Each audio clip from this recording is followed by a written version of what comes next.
মানুষের ইতিহাস শুরু হয়েছিল পৃথিবী থেকে না, শুরু হয়েছিল আসমানে। এক ঘোষণা যা কাঁপিয়ে দিয়েছিল ফেরেশতাদের। আল্লাহ বললেন, আমি পৃথিবীতে একজন খলিফা সৃষ্টি করতে যাচ্ছি। তারপর শুরু হল মানবজাতির প্রথম পরীক্ষা এবং প্রথম তাওবার ইতিহাস। কেন ইবলিস শয়তান হলো, কেন মানুষকে পৃথিবীতে পাঠানো হলো, আর কেন আজও মানুষ প্রতিদিন লড়ছে হিদায়াত আর শয়তানের ধোঁকার মাঝে? চলুন ফিরে যাই মানবজাতির একদম শুরুতে। একটু ভাবুন তো, এই যে আপনি, আমি, আমাদের এই জীবনের শুরুটা কোথায় হয়েছিল? এই পৃথিবীতে?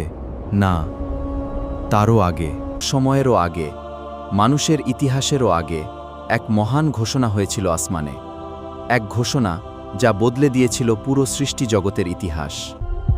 তারপর আল্লাহ সৃষ্টি করলেন আদম আলাইহিসসালামকে মাটি থেকে। সাধারণ মাটি, কিন্তু অসাধারণ সম্মান। আল্লাহ আদমকে শেখালেন সব কিছুর নাম, জ্ঞান দিলেন, বোঝার ক্ষমতা দিলেন। সব ফেরেশতা সঙ্গে সঙ্গে সিজদা করল, কিন্তু একজন করল না। সে ছিল ইবলিস। আমি ওর থেকে উত্তম, আমাকে আগুন দিয়ে সৃষ্টি করা হয়েছে, আর ওকে সৃষ্টি করা হয়েছে মাটি দিয়ে। এরপর আল্লাহ আদম ও হাওয়াকে জান্নাতে থাকতে দিলেন। কি ছিল না সেখানে? শান্তি, সৌন্দর্য, নিয়ামত। কিন্তু এই একটি গাছের কাছে যেও না, নো। কিন্তু শয়তান থেমেছিল না।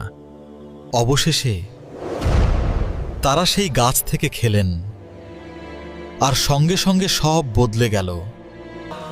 হে আমাদের রব, আমরা নিজেদের উপর জুলুম করেছি।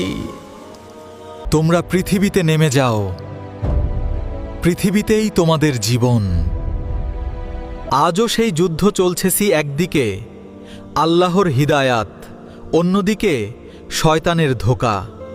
বনি ইসরাইল, ফেরাউন আর মুসায়ের সেই রোমাঞ্চকর কাহিনী জানতে ফলো করুন। পরের পর্বে দেখা হবে।